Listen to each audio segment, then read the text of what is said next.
নমস্কার, আমুদরিয়া নিউজের পক্ষ থেকে স্বাগত। আমি অতনু আবার উপস্থিত তাহাদের চিঠি নিয়ে। রবীন্দ্রনাথ ঠাকুর ইন্দিরা দেবীকে অনেক কটি চিঠি লিখেছেন।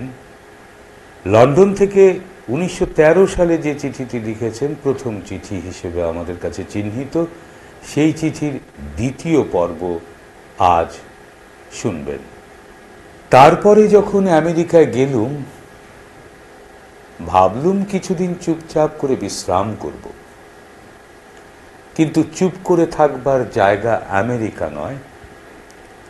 ওদেশ মুকং করোতি বাচালং।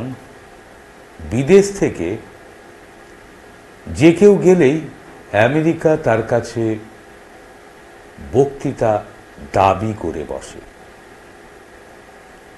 আমি আরবানা শহরে একটু গুছিয়ে বসবা মাত্রই বক্তৃতার জন্য তাগিদ আসতে লাগলো। আমি ইংরেজি ভাষা জানি না, কিন্তু সেটা ইংরেজি ভাষাতেই বলতে হয় বলে কেউ বিশ্বাস করে না বলে, তুমি তো বেশ খাসা ইংরেজি বলছো। অনুরোধ এড়ানোর বিদ্যেটা আজও আয়ত্ত হয়নি। বলতে পারবো না এই কথা বারবার বলার চেয়ে বক্তৃতা করা আমার পক্ষে সহজ। এমনি করে আমেরিকায় আমার টুটি চেপে ধরে বক্তৃতা বের করে নিলে। এ সম্বন্ধে সেখানে খ্যাতিও লাভ করেছি, কিন্তু তবু আজ পর্যন্ত আমার মনে হয় ওগুলো দৈবাত লেখা হয়ে গেছে। ইংরেজি ভাষায় যে অনেকগুলো অত্যন্ত নড়বড়ে জিনিস আছে, যেমন ওর আর্টিকেলগুলো, প্রিপোজিশনগুলো, ওর শ্যাল এবং উইল, এগুলো তো আর সহজ জ্ঞান থেকে যোগান দেওয়া যায় না। ওর শিক্ষা থাকা চাই। এখন বুঝতে পারছি আমার মগ্ন চৈতন্য, আমার সাবলিমিনাল কনসাসনেসের মধ্যে ওগুলো মাটির তলার গর্তের ভিতরকার কীট সম্প্রদায়ের মতো বাসা বেঁধে রয়েছে। যখন হাল ছেড়ে দিয়ে চোখ বুজে লিখতে বসি, তখন অন্ধকারে ওরা সুরসুর করে বেরিয়ে এসে আপনাদের কাজ সেরে দিয়ে যায়, কিন্তু জাগ্রত চৈতন্যের আলো দেখলেই ওরা অত্যন্ত এলোমেলো হয়ে দৌড় দিতে থাকে। সুতরাং ওদের সম্বন্ধে কোনো মতেই শেষ পর্যন্ত মনের মধ্যে ভরসা পাইনি। সুতরাং আজ পর্যন্ত এ কথাটা সত্য হয়ে গেল যে আমি ইংরেজি ভাষা জানি নে। ঠিক জানি নে বললে একটু অত্যুক্তি করা হয়, কিন্তু নাহং মন্তে সবে দেভি নো ন বেদেতি বেদোচা। আমি তোকে সত্য কথাই বলছি।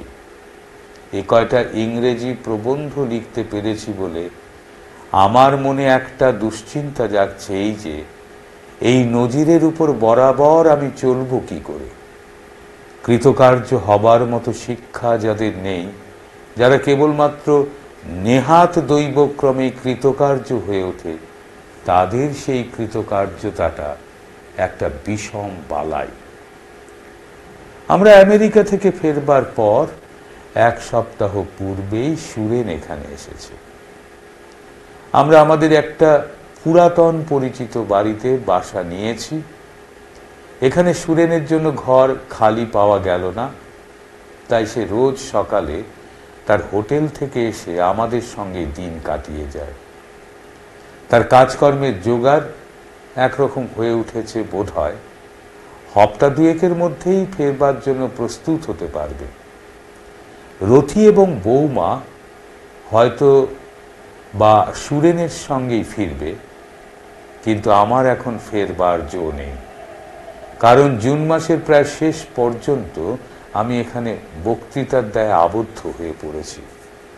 তারপরে আইরিশ থিয়েটারে আমার ডাকঘরের ইংরেজি তর্জমাটা অভিনয় হবার আয়োজন চলছে।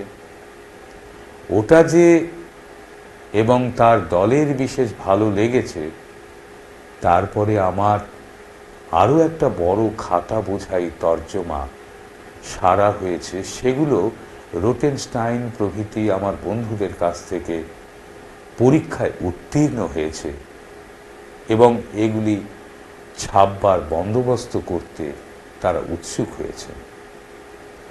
ম্যাকমিলানরা আমার প্রকাশক।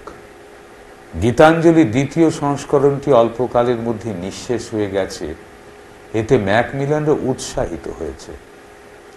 নতুন লেখাগুলো সম্বন্ধে তাদের সঙ্গে বোঝাপড়ায় প্রবৃত্ত হতে হবে। এইসব কাজে সময় লাগবে। ওদিকে আমেরিকার হার্ভার্ড ইউনিভার্সিটিতে আমি যে বক্তৃতাগুলি পাঠ করেছিলাম সেগুলো বই আকারে বের করবার জন্য সেখানকার একজন অধ্যাপক আমাকে অনুরোধ করছেন। বই তারা বিনামূল্যে ছাপিয়ে দেবেন এবং তার সময় সমস্ত মুনাফা বোলপুর বিদ্যালয় পেতে পারবে। আমার এই লেখাগুলো এখানকার সমজদারদের কাছে একবার যাচাই না করে ছাপব না বলেই দেরি করছি। ওর মধ্যে একটা প্রবন্ধ হিবার্ট জার্নালের সম্পাদকের কাছে পাঠিয়েছিলাম, তিনি সেটা সমাদর প্রকাশ করে গ্রহণ করেছেন। তাতে বোধ হচ্ছে এগুলো চলতে পারবে। প্রমথর সনেট 50 পড়ে আমি খুব বিস্মিত হয়েছি। আমার মেঘদূতের যক্ষ বধূর বর্ণনা মনে পড়ল। এই বইখানির কবিতা তন্নি আর ওর 10ম পংক্তি তীক্ষ্ণ শিখরালা, একটুও ভোতা নেই, মধ্যে ক্ষমা। দুটি লাইনের কোটি দেশটি খুব আট, তার উপর চকিত হরিণী প্রেক্ষণ। এ যেন 14 নলিহার, একেবারে ঠাস গাঁথুনি, আর ভাবটুকু এক একটি নিরেট মানিকের বিন্দুর মতো ঝকঝক করে তুলছে।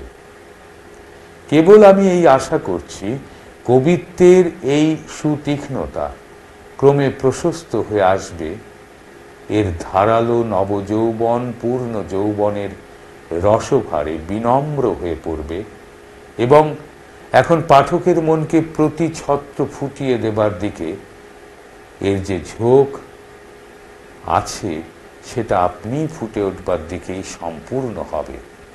তখন কবিতা এমন নির্মমভাবে নিখুঁত হবে না। বিনা পানিকে প্রমথ খরা পানি মূর্তিতে সাজাবার আয়োজন করেছে, ভাষায় ছন্দ ভাবের সংযমে এবং নৈপুণ্যে আশ্চর্য শক্তি প্রকাশ পেয়েছে। আমুদরিয়া নিউজের তাহাদের চিঠি আবার দেখতে পাবেন আগামী কোনো একদিন। আজ এ পর্যন্ত, নমস্কার।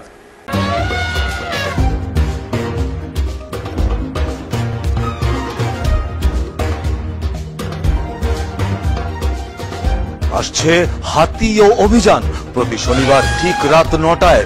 চোখ রাখুন আমুদরিয়া নিউজে। Amudoria News, Voice of the Margin.